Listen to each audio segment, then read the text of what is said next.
Welcome, everyone, to Beyond the Crucible, the podcast that dares to talk about setback and failure, but not so we can commiserate. It's so we can elevate. I'm Gary Schneeberger, the co-host of the show, and our mission today is to offer you the hope that your crucible experiences, those tragedies and challenges you faced or are facing right now, don't define you. They refine you. They did not happen to you. They happened for you. And I don't know anybody, and I've searched through the banks of who I know. I don't know anybody who knows that better than the founder of Beyond the Crucible, the host of this show, and my friend, Warwick Fairfax. Warwick, got another fun episode here, just the two of us, talking about a recent blog that you wrote. So it should be a good time. Absolutely, Gary. Very much looking forward to it.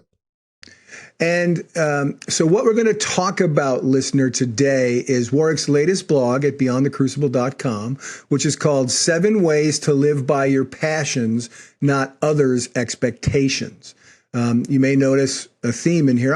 Maybe I'll ask him about it as we talk. Warwick likes to write them in sevens. So it's 7 ways to live by your passions, not others' expectations.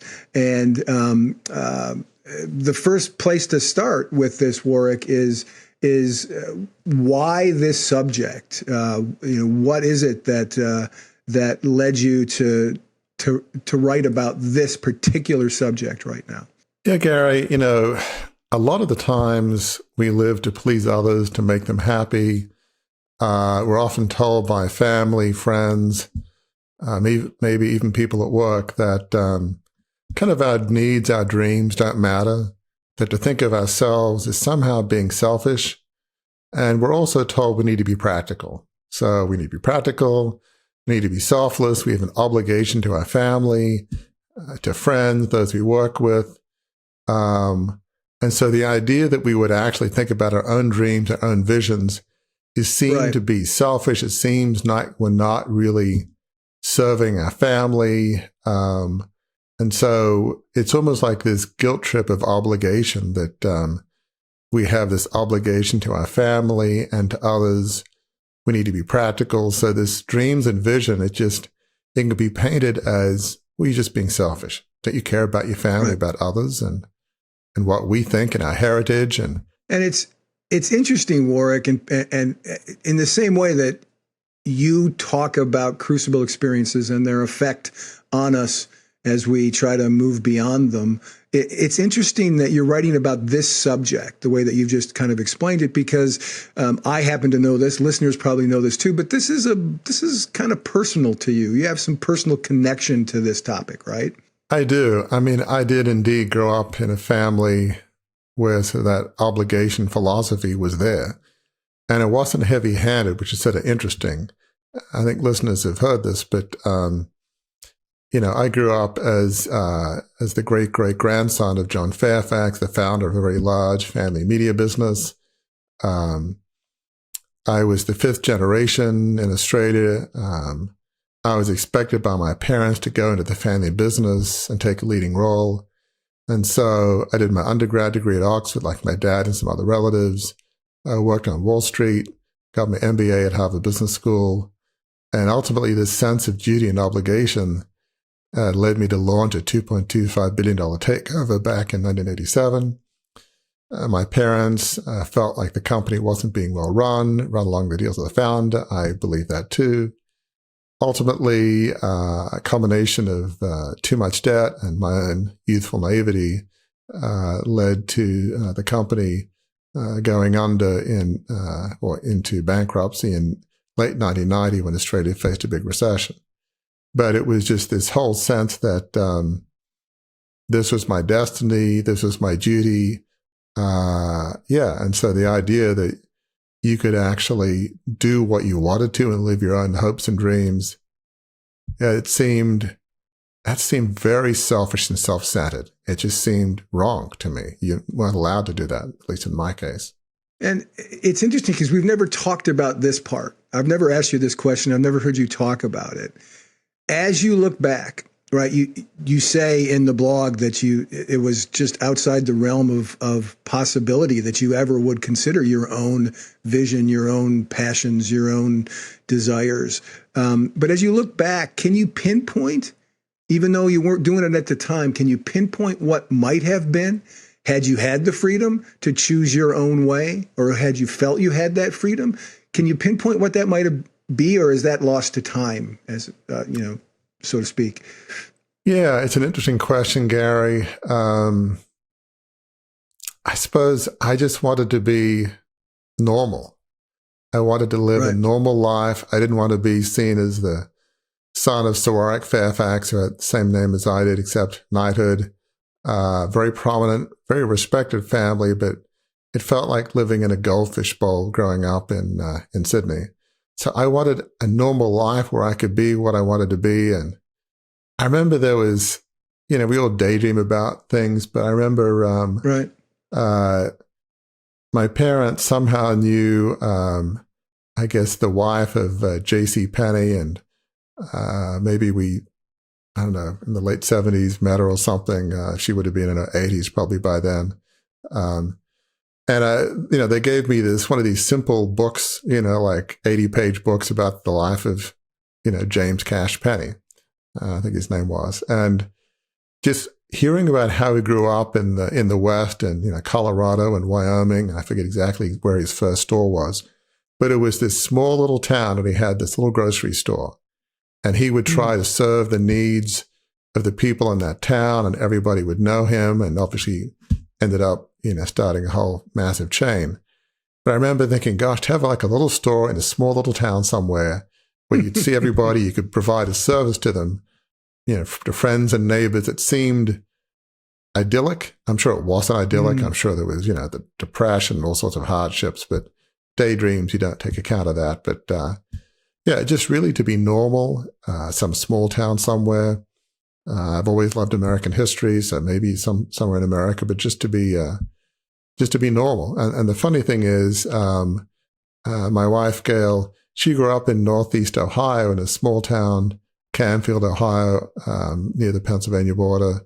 Dad was a doctor. That pretty much seemed like that idyllic, small little American town where everybody knew everybody and they had the cute 4th of July parade. And right. It pretty much was the personification of a small little town, which seemed pretty idyllic to me.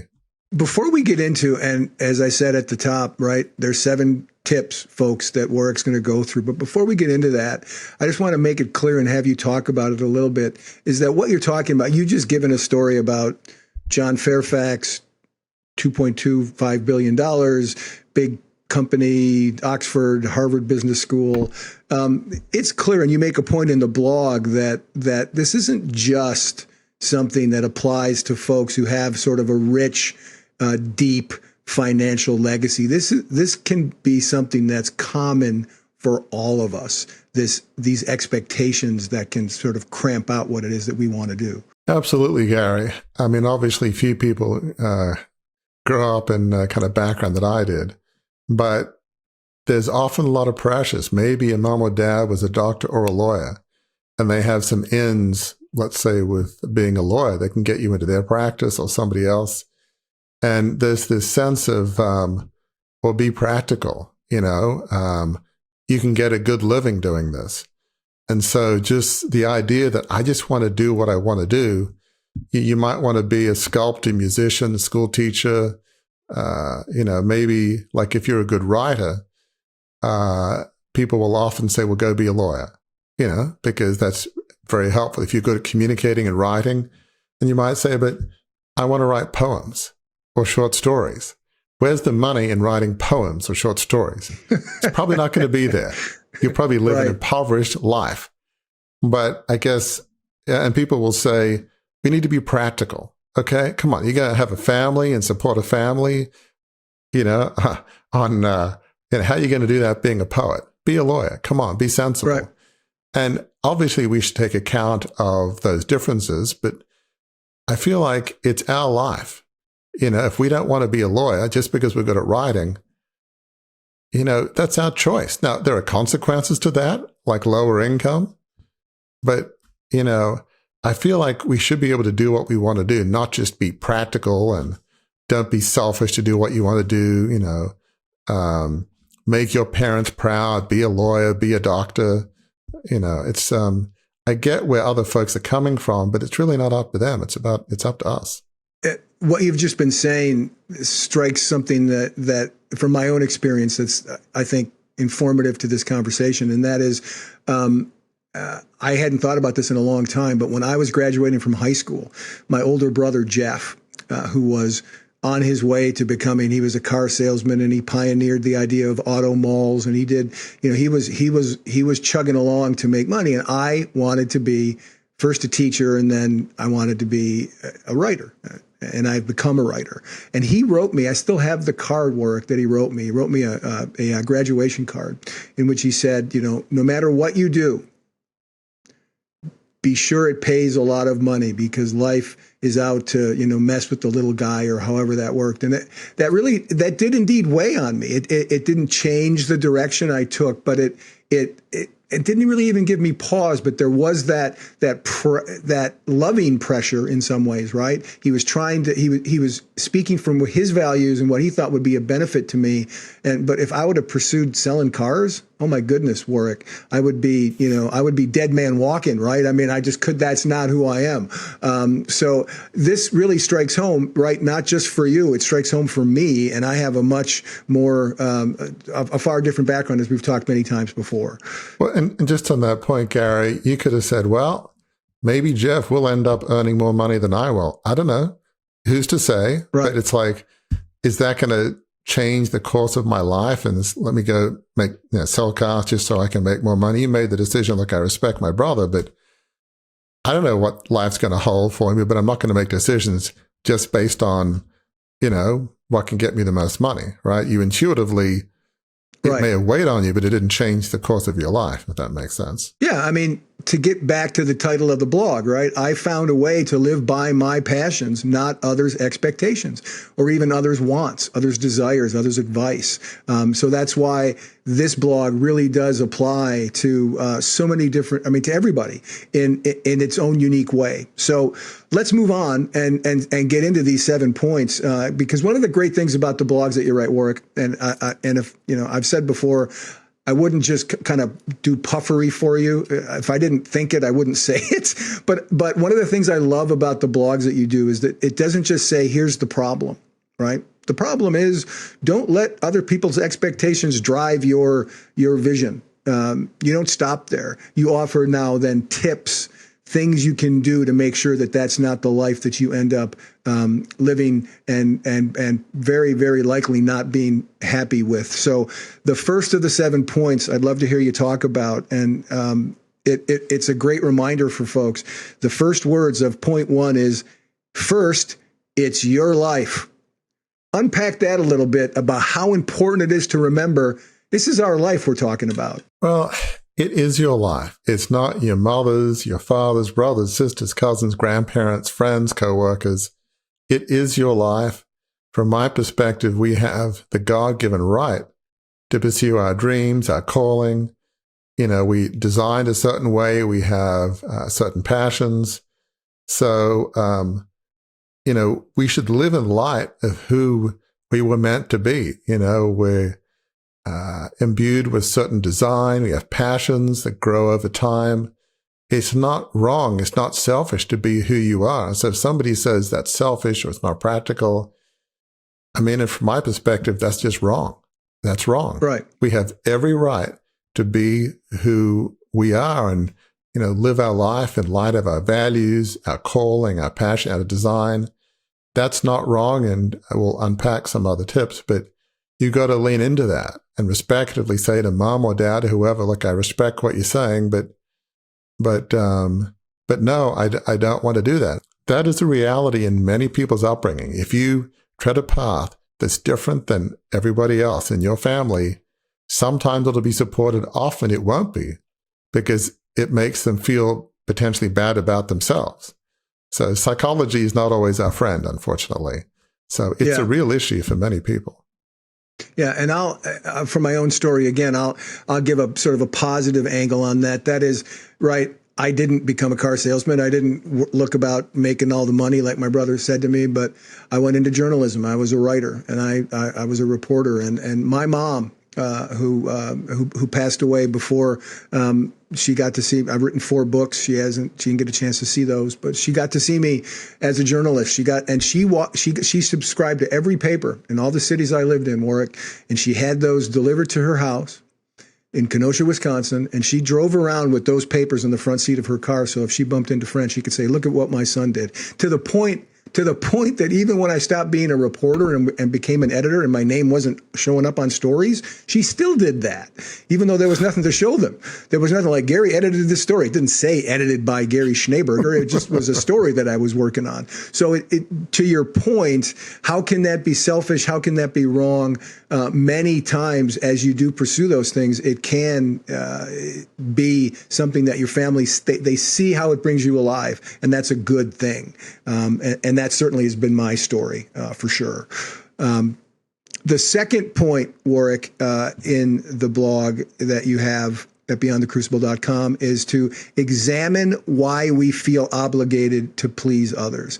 That's an important place to go. First, understand it's your life, but then if something's tugging at you, feeling like it's holding you back, examine why you feel obligated to please others. Unpack that a little bit for folks. Yeah, in order to move on from something and to understand if it's fair or unfair, the why matters.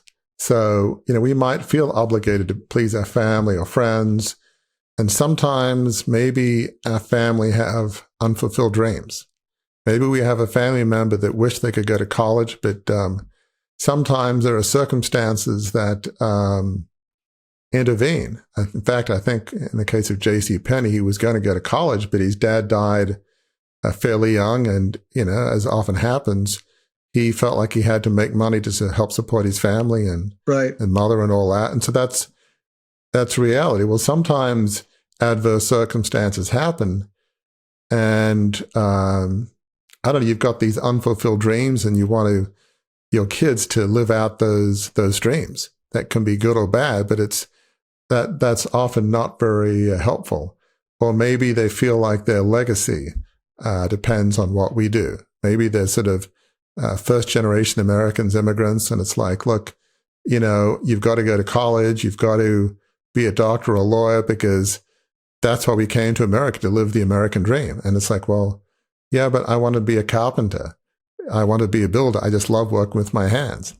That may not go down too well in certain communities, depending on the culture. So it's understandable. I'm not blaming people for wanting the best for their kids. That's not wrong in a sense.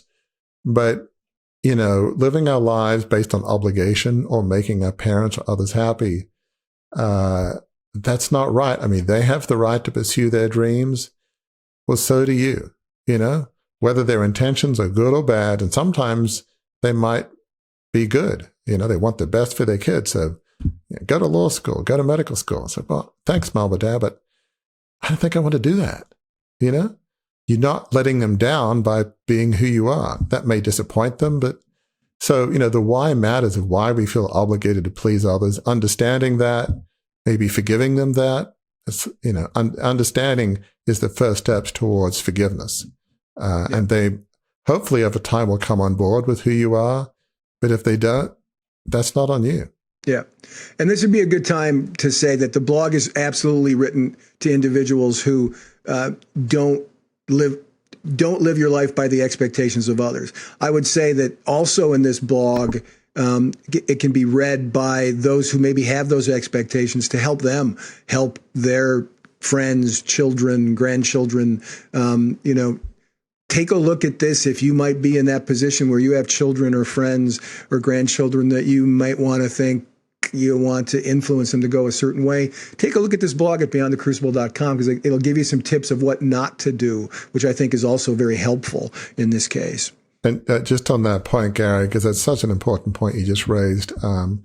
As a parent of 3 kids from early 30s down to 20s, I mean, obviously I try to my best degree to live this out. Fortunately, I don't have a family business to worry about and have that trip on them, so that's good.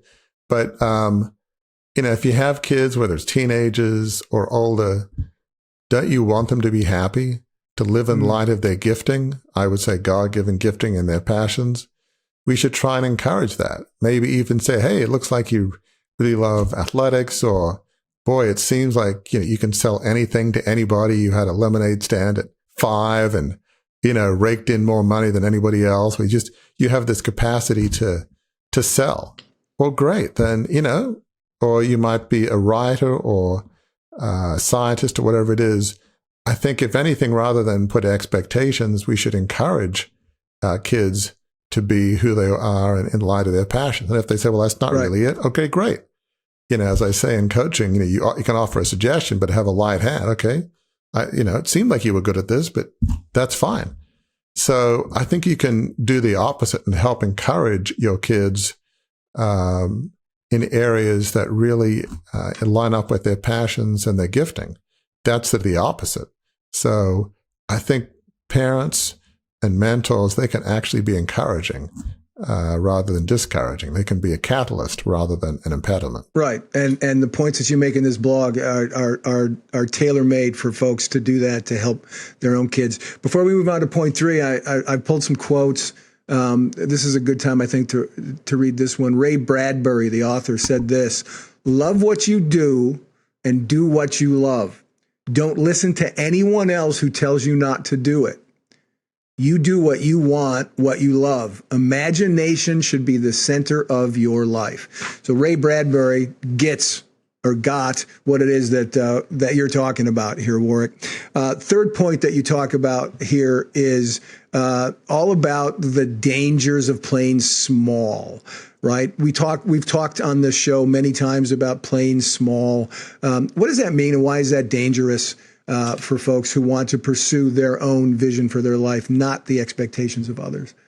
I think in some ways, trying to carry on the legacy of others can be playing small, even if maybe they have some prominent career, what have you, is living in light of somebody else's dream. It's playing small. I mean, I honestly believe it's very difficult to do a good job if you're living a life of obligation. It's you really can't. It's not sustainable. I mean, I'm somebody that has high perseverance, high determination, if you will. But in one sense, can you imagine if I'd never done the takeover, or if it had succeeded and I'd spent 20, 30, 40 years, in the family newspaper business, in this gilded prison, if you will. I mean, it would have been soul destroying. It would have been tough. But yeah, I think, living somebody else's life, I believe, is playing small. Living your own life, and it doesn't matter whether that dream is seen by some as massive or not so big. Playing small means you're not living in light of your own dreams and passions.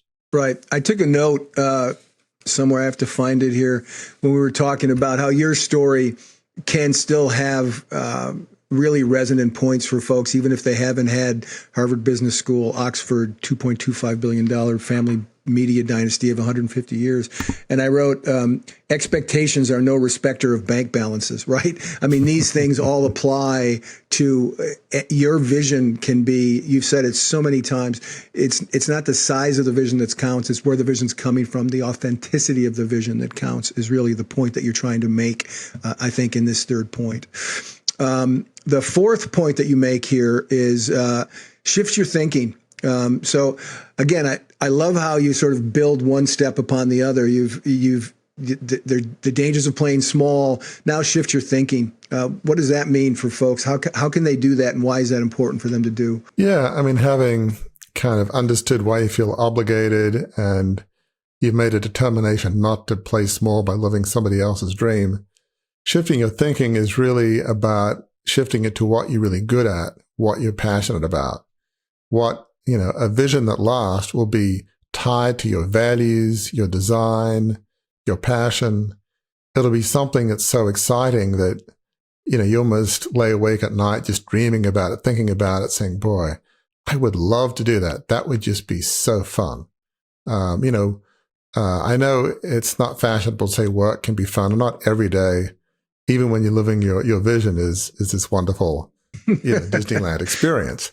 Right. There'll be challenges. I get that. But in terms of the arc of your life, the arc of your career, there'll be this sense of satisfaction. And, there's another component we talk a lot about beyond the crucible, which is a true vision that lasts has to be based on a life of significance, a life on purpose dedicated to serving others. Because when it's all about you, hey, I want to make money and have a big house, big car, big boat, and it's all about me, humans were designed to get joy and fulfillment out of serving others, out of some higher purpose. You may agree or disagree with that in terms of whether you like it, but from a human psychology point of view, it is a fundamental truth. So, yeah, obviously you want to live a life in light of your passions, design, but that vision has to somehow make the world a better place, somehow has to serve others. And that could be some global nonprofit, or it could be just in your neighborhood. You know, as I've often said, you know, making an inner city park safer for just kids in the area. I mean, the size of the vision isn't some, you know, material as how passionate you are about it. But that other-centered life of significance component, that's really critical to have a vision that lasts, that, you know, when it's about other people, the excitement and the passion, I don't think will fade. It will continue, maybe even for decades, if it's about helping others, because each life story changed will be like, that's why I'm doing it. I'm doing it for her. I'm doing it for him. That's why I'm doing this. I'm making a difference, one life at a time. It just fuels your passion, fuels your perseverance. This is a good time to sort of stop and say, if there was a patient zero, and there is a patient zero for point 4, shift your thinking and do everything that you talked about, I'm going to go out on, it's not even a limb. I'm going to go out on a very strong branch and say that you, Warwick Fairfax, are patient zero when it comes to this idea, right? This is how Beyond the Crucible, not just this podcast, but the whole brand, this is the reason Beyond the Crucible exists, because you did this, right? Well, it's kind of easy to say that. I mean, certainly in my own way, I try after the trauma of, you know, losing a 150-year-old family company and feel like, you know, causing friction within the family. I wanted to feel like, is there some way that my mistakes and the pain can be redeemed in a way? So with Beyond the Crucible, as we often say, you know, we try to help people realize that, you know, their worst day doesn't define them, that there is hope. You can bounce back. And we've shared stories on this podcast and on my book of just stories of how people have come back from incredibly challenging circumstances. So I find that very motivating. You know, if just one person or a few or more feels like it helps them, I feel like life should be lived trying to help others in my own small way. I try and do that. So it's very motivating. I find it very encouraging. I was right. See, it wasn't a limb. I wasn't on a limb. I was on a very strong platform when I brought that up. That's good.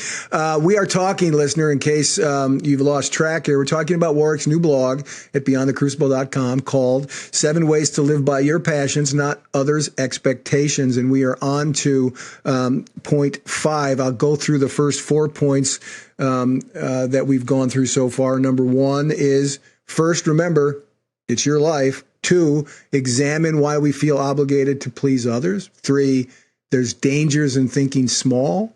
And 4 is shift your thinking. 5, Warwick, is now that you've shifted your thinking, now that you're kind of pointing the ship in the right direction. The 5th point, very important, because some people can feel overwhelmed. Oh my gosh, how am I going to do all of this stuff? Even if it's a small vision, there's a lot of steps to it. So step 5 is, point 5 is, think about small steps, small probes. Talk about that a little bit. It's so important, Gary. Sometimes, we did a recent podcast on Walt Disney, and it's like, oh man, I'll never be Walt Disney. Found, you know, Disney World and Disneyland. I mean, that's just, forget about it. But as we said in that podcast, even Disney started with small steps. How can I make animated cartoons better back in the 20s?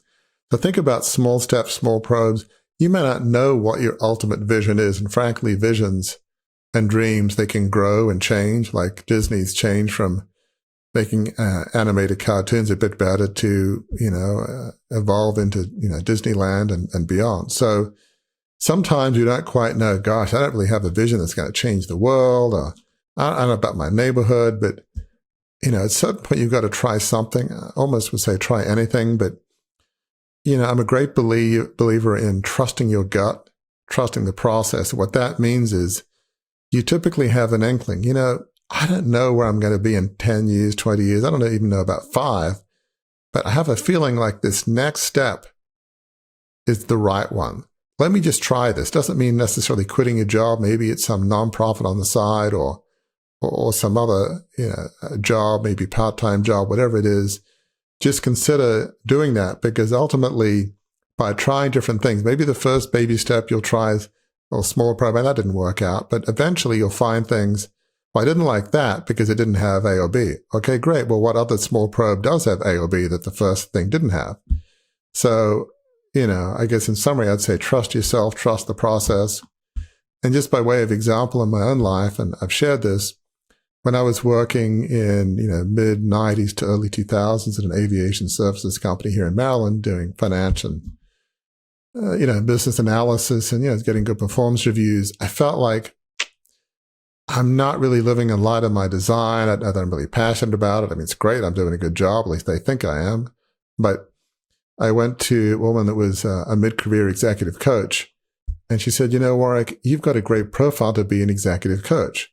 So I went to my first International Coach Federation conference in Denver, and I felt like these are my people. They're curious. They're non-judgmental. They love to learn. I'd like to think, my best self, so to speak, are those things. Now, I love coaching, but was that, the end point of my vision? No. It evolved then to being on a couple of nonprofit boards, to writing my book, to having this podcast. There's no way I would have known all of that at the time.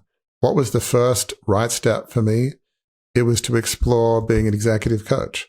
That wasn't necessarily the only end destination, but it was a step. And so trust yourself, trust the process, even if you don't have this Walt Disney-sized vision, which, at least in the common parlance, few of us do.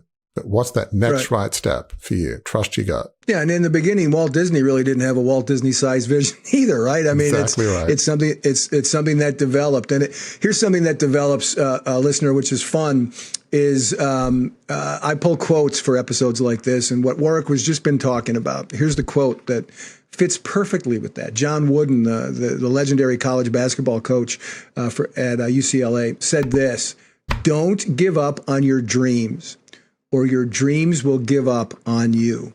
Everything Warwick was just talking about is pursuing your dreams. Keep after it, one step at a time. Keep doing it, and next thing you know, you're going to be at that place where you feel like you're living a life of significance, which I know, Warwick, that's where you believe that you're at, and I would say you are at. So you don't have to say that. I'll say that for you. You're at that.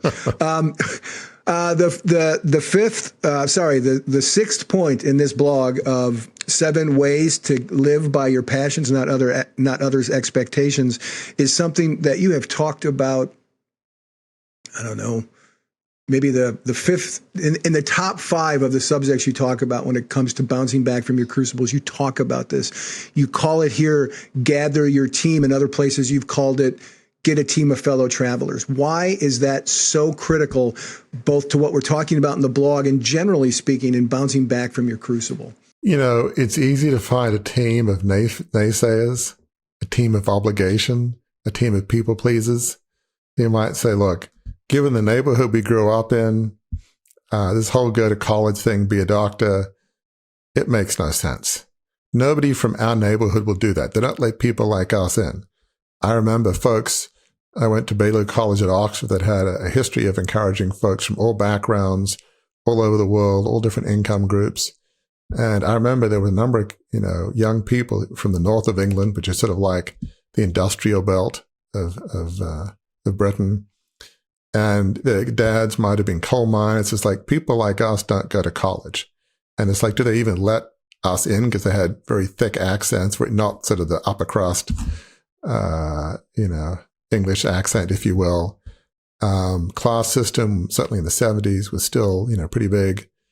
And there was this notion, well, they don't let people like us into college, do they? Oxford, oh, come on, So there can be, you can have friends or family say, well, no, they don't let people like us into Oxford. That just doesn't happen. If you're with your accent, they'll just laugh at you. The memes go on, the negative, unsupportive memes. And so what you got to do is obviously respect family and all that, but to find a team that's going to encourage you. Maybe you have a mate, or maybe there's a teacher at school that comes from your background. And this often happened. And they did go to Oxford, and they can say, no, I come from the same neighborhood that you did, and I went to Oxford. And at least at the college I went to, they give you a shot.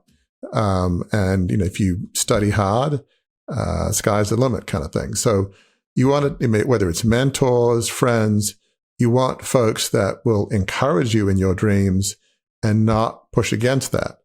And it's fine to ask questions. Hey, what college were you thinking of? What major? How are you going to do that? Not in a negative way, but some questions help us and some pull us down. So you want to gather a team who will help you pursue your dream. It won't be like a 10-ton weight weighing you down saying, people like us, we don't do that. That kind of refrain, which is so unhelpful. So, find the people that will champion you and champion your dreams. And frankly, don't spend as much time around to the degree you can do it about people who are the naysayers who will just say, no, people like us, we don't do that. You don't want to listen too much to those people. It's just not helpful. Right. And this is one of those areas, Warwick, that you live out. I mean, you have built and you continue to build a team around you at Beyond the Crucible that does indeed help you, right, reach the vision that you have. And this is kind of fun because I'm the co-host, so I'm not normally able to do this, but I'm going to forbid you from mentioning me as part of the team because I'm not looking for a pat on the back or anything. But right, you've built a team of people that helps you do that. So how has that helped you? How is bringing people of different backgrounds, bringing people different abilities than you? How has all that helped what's going on right now with Beyond the Crucible? Enormously. I mean, I'm a reflective advisor, so I feel like I can write decently and I'm always reflecting and thinking. I can hopefully ask decent questions, but I hate selling. I hate asking people for things. So whether it's, selling a product, asking a guest to be on the podcast, I mean, is that selling? It is to me. Yeah. So yeah. I hate doing any of that. And so we have people that are good at selling. We've got a great team, whether it's branding, graphic design. I won't mention the co-host because I'm forbidden from doing that. But whoever that co-host is, who shall remain anonymous. But yeah, we've got a great team at Beyond the Crucible. And one of the keys is you want to create a team with people who aren't, they don't just believe in the vision. And everybody on that team obviously does, otherwise they wouldn't be here. Right. But they have skills that you don't have. And a smart man or woman says, look, I don't have all the gifts. So I want to surround myself with people who have gifts that I don't have. So that's part of, we talk about in Fellow Travelers, one group are the encouragers, but there's the others who have complementary gifts that you don't have. Both are important for bringing your vision to reality. And it's interesting now because we're going to move on to the seventh point. And I just noticed something I didn't notice before. So your first point, we go back to the first point, and that was it's your life. Point 1 is it's your life. Point 7, folks, is do something. Okay. I think all of this could be compressed into those 2 items if you wanted to, right? It's your life. So live it according to your passions and do something about getting after your passions and your vision. Talk about where people, when they come to this point in their journey, thinking about it's not going to get it done. You got to do something. Why is that so? I mean, it seems self-evident, but explain from your perspective why that's so important. Yeah. I'm a very reflective person. I don't move at light speed, so I can reflect, think. But even for me, there are points in which I know what my passions are. I have this gut feeling that this is the next step and just do something. For me, it was when I got the feedback from that mid-career executive coach back in, I guess It's 2003. And I felt like, you know what? I need to go to that International Coach Federation conference, which is coming up in a few months in Denver. And I did. And it's like, this is my people. And I decided right then I'd become a certified International Coach Federation coach, which I now am. So that was a step. I did something. I went to that conference. That was a step. So, I think doing something, obviously, it's got to be in line with your design, your passions, your calling. It's just critical. You just got to take that step. You've got to do something. And it's not always going to please everybody. You've got to do what you feel is right. Now, maybe that'll lead to a great high-paying job, or maybe you decide, I could, I have the background, I could train corporate executives, but I want to teach elementary school kids. Right. Well, how can you do that? Maybe you can be a substitute teacher or something. Maybe there's things you can do on the side, maybe some tutoring of kids, or, whatever that small step would be to see if you want to do it. But, ultimately it's your life, your choice. So you've got to decide what it is you want to do and take those baby steps. But, you've got to try something, do something. And yes, there could be consequences, but, rather than spending a life in eternal regret, the what ifs, I think of Robert Miller, who we had on our podcast a while back, who was a very successful bankruptcy attorney in New York. As he jokingly says, he was so successful, he couldn't get out. But he always had this dream of being a rock musician, which obviously there aren't that many Paul McCartneys. So the chances of him making as much money being a rock musician as a top corporate bankruptcy lawyer in New York was slim. But eventually he did it later in life, but at least he did it. So, and now he loves what he does. So, you've got to do something. Make that step, make that small step, but don't live a life of regret saying, well, I lived a life of obligation, making other people happy, but not me. Take that step, do something. Yeah. And again, this is so interesting to me. Every time I do this, I pull quotes. I pulled these from an Inc. article, 15 quotes that will inspire you to pursue your dreams. And here's the last one I was going to read. And you just laid it on a platter it's the perfect timing, right? This is from J.K. Rowling, the author of the Harry Potter series. She said this: "Never be ashamed!" ! There's some who will hold it against you, but they are not worth bothering with. Right? Her point, right? That point is, I'm going to do something, right? That's your point. I'm going to do something. That's don't be ashamed of it. Do it. If it's your vision, your passion, do it. Absolutely. In the case of J.K. Rowling, as some listeners would know, she had this vision of writing a children's storybook about, Harry Potter and wizards and all that. Well, she submitted that, manuscript to goodness knows how many publishers, and they all said, nah, it's not going to work. Forget about it. I don't really see there's a market for this kind of stuff. And she's probably billions of dollars now and umpteen movies. So, but she believed in it.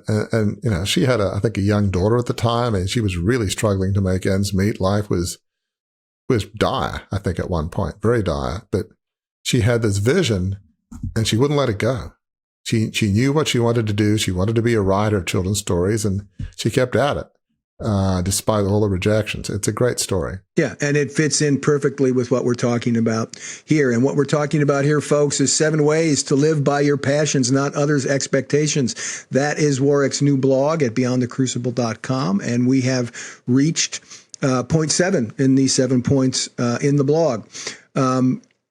Before we get to all blogs, as you probably know, folks, all of Warwick's blogs end with reflection questions. We'll get to those in a minute, but I wanted to ask you, all these things that we've talked about, are there key takeaways that stick out to you, Warwick, that you want to leave listeners and viewers with? We all want to live a joyful and fulfilled life. We want to leave a legacy that we can be proud of, and hopefully maybe our kids and others after us. But a life of obligation and people pleasing, it means we're going to, have missed out. It means it will make everybody else happy except us. That will tend to produce a life of bitterness, of sadness. We don't want to be that person that on the deathbed goes, what if? What if I tried that? Right. That would have been so fun. I lived a life of quiet discontent. As has been said, I played small. I played scared. I didn't live a life of boldness or courage. I just lived a small life based on pleasing others and obligation. And I made a mistake. At that point, it's too late, when you're on your deathbed. So you do not want to be that person. You want to feel like I lived a life that was in line with my dreams, that was in line with my calling and my design. And as I've said before, it was a life based on helping others, a life of significance, a life on purpose, serving others. So when you're on your deathbed feeling like, I lived a life that I loved, I was passionate about, I helped people, I like to think a few people, maybe one or two at least, are proud of who I am and what I did. I left a legacy of helping others. Maybe it would go on after I'm gone. I don't know. But I feel like it was a life well lived, a life I can be proud of. I lived it on my terms, with my vision and my values. And I was helping people. I had some impact for good. I think that's what every human being wants. They want to feel like they made a difference in the world in some ways.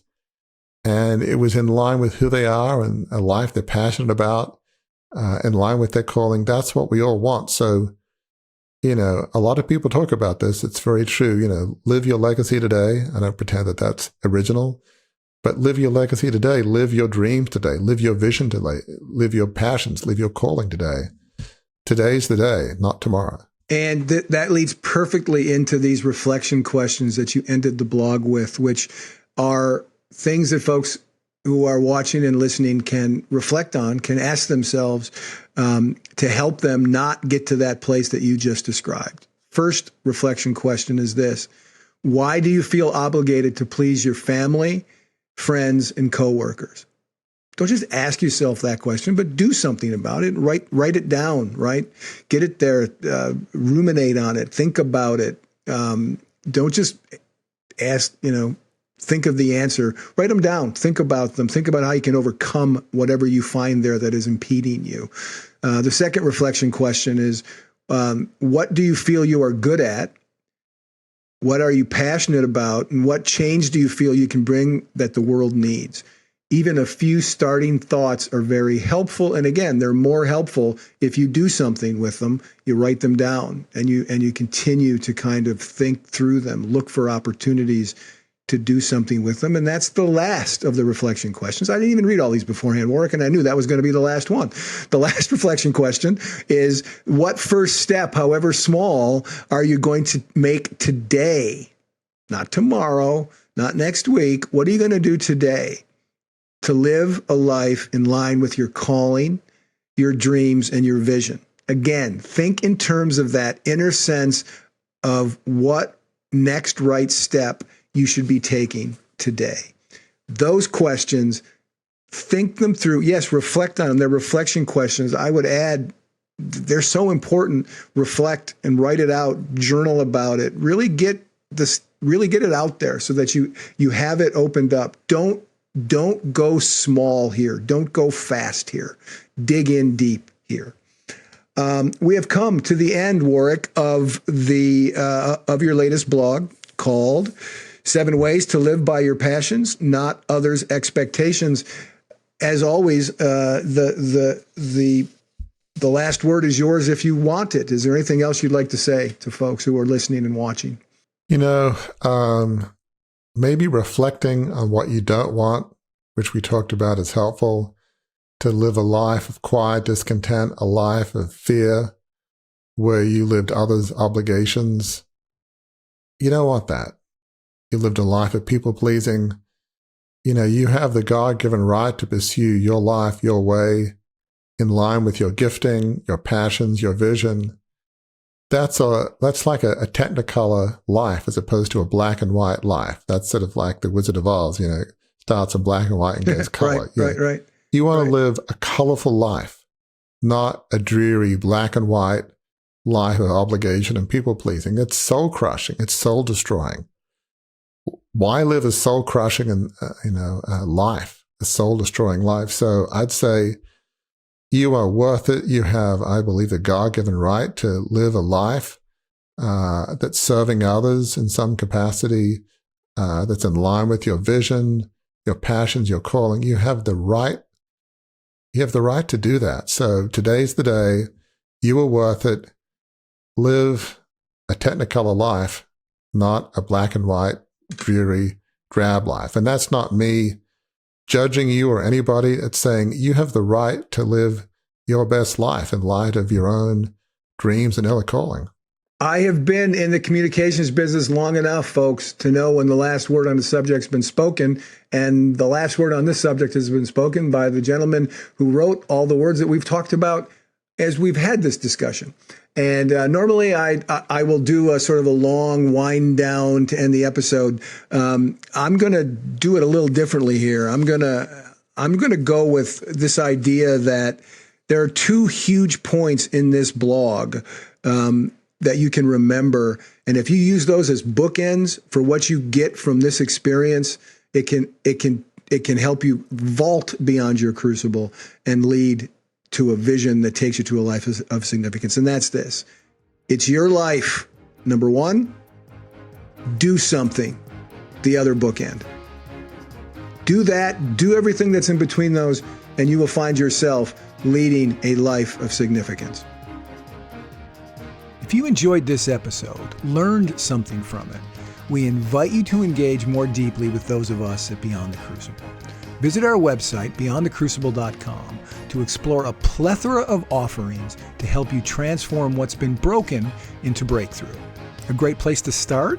Our free online assessment, which will help you pinpoint where you are on your journey beyond your crucible and to chart a course forward.